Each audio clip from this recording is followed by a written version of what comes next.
आज जिस तरीके से एक अस्पताल पर हमला किया है और अब पूरे जो इंटरनेशनल कम्युनिटी है उसको इजराइल बता रहा है कि हमने तो सिर्फ न्यूक्लियर साइट्स पर अटैक किया था, देखिए इजराइल के अंदर ईरान ने हमारे अस्पताल को टारगेट बनाया है। क्या इससे ग्लोबल मूड एक तरीके से ईरान के खिलाफ बिल्ड किया जा रहा है? देखिए, मैं इस सिलसिले में बहुत क्लियर एक बात कहना चाह रहा हूं कि हमास के गजा के हवाले से हम इजराइल का रवैया देख चुके हैं कि वो क्या करता रहा है। वो हॉस्पिटल, पनाह गुज़ीन, पर वो तो कह रहे हैं क्योंकि हमास हॉस्पिटल के नीचे अपने बंकर बना करके बैठता है। नहीं, जो भी तो आप पब्लिक को मारने के बचाने का क्या तरीका आपने अख्तियार किया था, क्या स्ट्रेटजी तैयार की थी? सवाल ये पैदा होता है कि जिस तरीके से आम हालात में भी ये मारते रहे हैं उस तरह से अगर देखा जाए तो अब ईरान जिस तरीके से हमला कर रहा है इसमें भी कोई शक नहीं कि वहाँ की आवाम परेशान है। हॉस्पिटल्स की हालत अभी आपने सुना कि हॉस्पिटल्स तक में एक वो सूरत हाल है, इसमें तो कुछ नहीं कहा जा सकता है। UEM Jaipur is a perfect target for prospective students aspiring for good jobs, good education with future ready skills. अभी सरेंडर की कोई सूरत नहीं होने वाली है। मुझे समझ में नहीं आता कि सरेंडर की तो कोई सूरत, उसने तो खुद इनकार किया। खामनेई साहब ने तो खुद ही कह दिया है कि सरेंडर हम नहीं करेंगे और अपने आप को एक न्यूक्लियर पावर के तौर पर अपने आप को तो पेश करने तक की बात उन्होंने करना शुरू कर दी है। उनके ईरान से आना शुरू हो गई। देखिए, इस वक्त जो सबसे बड़ा मसला है वो ये है मुस्लिम कंट्रीज का, चाहे वो कतर हो, चाहे वो बहरीन हो, चाहे वो सऊदी अरब हो, चाहे UAE हो, अब पाकिस्तान तो जाकर के सर रगड़ ही रहा है। इनका क्या रवैया होगा अगर अमेरिका और ज्यादा इन्वॉल्व होता है? तो ये किस तरीके से वेलकम कर पाएंगे अमेरिका को या ईरान के साथ खड़े रह पाएंगे? क्या वो एक्टिवली इन्वॉल्व होंगे दत्ता सर? ये सारी जो इस्लामिक ब्रदरहुड है, क्या वो सच में एक्टिवली इन्वॉल्व होंगे, ईरान के साथ जाके खड़े होंगे अगर अमेरिका और इजराइल एक खेमे में ही होंगे? तो पदमजा, अभी आपने जो 7 अक्टूबर 2023 के बाद जो हमास ने हमला किया था इजराइल के ऊपर, जो एक दहशतगर्दी का हमला था, उसके बाद ये जंग शुरू हुई और इजराइल ने पहले गाज़ा, हमास, उसके बाद हिजबुल्लाह, फिर हुती, फिर सीरिया के अंदर जो इनके लड़ाके थे वो, और फाइनली ईरान जो सपोर्ट कर रहा था ये पूरी एक्टिविटी को, अभी जाके इनकी डायरेक्ट 1-to-1 शुरू हो गई। तो कहने का मतलब ये है कि अगर ये 7 अक्टूबर का हमला ना हुआ होता 2023 में, ये सिचुएशन पैदा नहीं होनी थी। तो अभी क्या पूरे जो इस्लामिक नेशंस हैं उन्होंने कितनी मदद करी पैलेस्टीन की, कितनी मदद करी गाजा वालों तो की? आप कह रहे हैं कि अकेला है अभी किसी ने मदद नहीं करी, कोई मदद नहीं करेगा।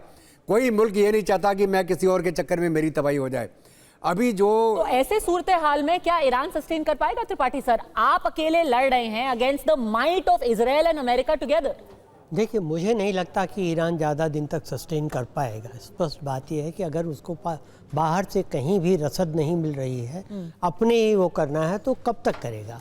और देखिए, जैसा ब्रिगेडियर दत्ता ने बहुत सही आकलन किया है कि जब गजा पे और हिजबुल्लाह पे हमले हो रहे थे, उस वक्त सारी का सारा मुस्लिम ब्रदरहुड एक तरह चुप बैठा था, किसी ने उस पर जवाब नहीं दिया। सिर्फ ईरान जो है वो हिजबुल्लाह को और हुतियों को सपोर्ट कर रहा था। लेकिन विडंबना यह है कि जब ईरान पे हमला हो रहा है तो आज ही हिजबुल्लाह का स्टेटमेंट आया है कि अगर अमेरिका हमला कर भी देता है ईरान पे तो भी हम इस युद्ध में नहीं कूदेंगे। मतलब एक तरीके से जो खामेनेई है अब pretty much left to his own devices ही हैं। तब तो सरेंडर ही एक सूरत दिखाई देती ना। एक सब बड़ी खबर आपको बता दें हम कि खामेनेई के खात्मे पर बेंजामिन नेतन्याहू ने एक नया स्टेटमेंट दिया। उन्होंने कहा है कि हमारे सारे विकल्प खुले हैं, मीडिया को प्लान बताना जरूरी नहीं है, लेकिन सारे विकल्प खुले हैं। पहले सरेंडर की बात की गई है बहल सर, अब कहा गया है सारे विकल्प खुले हैं, यानी कि कोई स्ट्राइक भी खामेनेई पे की जा सकती है। क्या अब सरेंडर और द एंड एक अकेला सिनारियो बचा है ईरान के लिए? देखिए, ट्रंप का स्टेटमेंट देखिए, उन्होंने कहा था रियल एंड। रियल एंड का मतलब कोई ऐसा सॉल्यूशन जिसके अंदर लॉन्ग टर्म वहां पे ईरान उठ ना सके। लेकिन वो सॉल्यूशन क्या हो सकता है? वो दो हो सकते हैं, या तो खमेनेई को मारना और रजीम चेंज करना। लेकिन रजीम चेंज करना कहने के लिए बहुत आसान है, पर रजीम चेंज के पीछे बहुत मुश्किलें भी हैं। सबसे पहले मुश्किल है कि एक रजीम हटती है तो क्या दूसरी रजीम जो आएगी वो अमेरिका को सपोर्ट करेगी और इजराइल को सपोर्ट करेगी? क्या एक एक जो सोच है नहीं, जो और ईरान के अंदर है। आपको माफ कीजिएगा, इंटरप्ट कर रही हूँ। एक रेजीम चेंज जो अमेरिका का पूरा फॉर्मूला रहा है वो कहीं भी आज तक सक्सेसफुल नहीं है। आपने गद्दाफी को हटाया, वहां पे मुस्लिम ब्रदरहुड आ गया। आपने अफगानिस्तान में तालिबान को हटाने के निकले थे, तालिबान को वापस आपने कर दिया।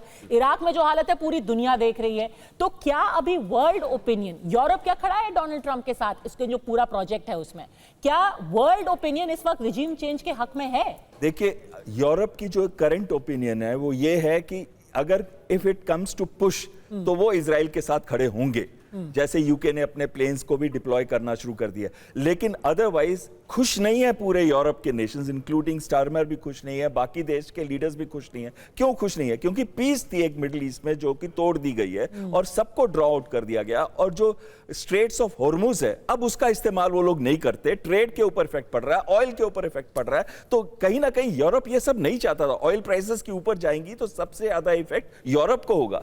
और दूसरी चीज आती है कि अगर रेजीम चेंज करते हैं, जो कि बहुत ही मुश्किल है। खमैनी के बाद कौन आएगा? मुश्ताबा खमैनी, जो उनका लड़का है। ऐसा नहीं है वहां प्रोसेस। वहां पे प्रोसेस है कि असेंबली ऑफ एक्सपर्ट्स होते हैं जिसमें 88 मेंबर्स होते हैं जो कि सीनियर क्लेरिक्स होते हैं। वो डिसाइड करते हैं कि अगला कौन लीडर होगा, सुप्रीम लीडर कौन होगा, या अगर लीडर सुप्रीम नहीं है तो लीडरशिप काउंसिल बनाई जाएगी।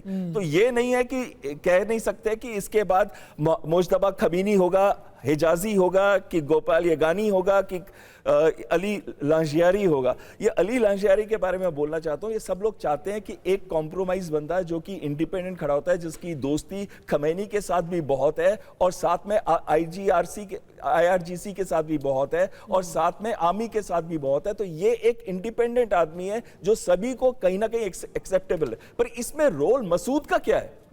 मसूद का तो नाम ही नहीं आता कहीं पे। और वो तो प्रेसिडेंट है, इलेक्टेड है, और उसने जलीली को हराया था जो कि एक हार्डलाइनर था। तो उसको हराने के बाद ही वो पावर में आया है, जबकि डेथ हुई थी राइसी की, अगर आपको याद होगा, हेलीकॉप्टर क्रैश के अंदर। तो कहीं ना कहीं ये सिचुएशन इतनी कॉम्प्लेक्स है। जो भी कहता है कि रजीम चेंज एक प्रोसेस शुरू किया था 1979 के बाद, उससे पहले तो बहुत क्लोज थे ना ईरान और इजराइल। अब लोग बात करते हैं रेजा पहलावी की।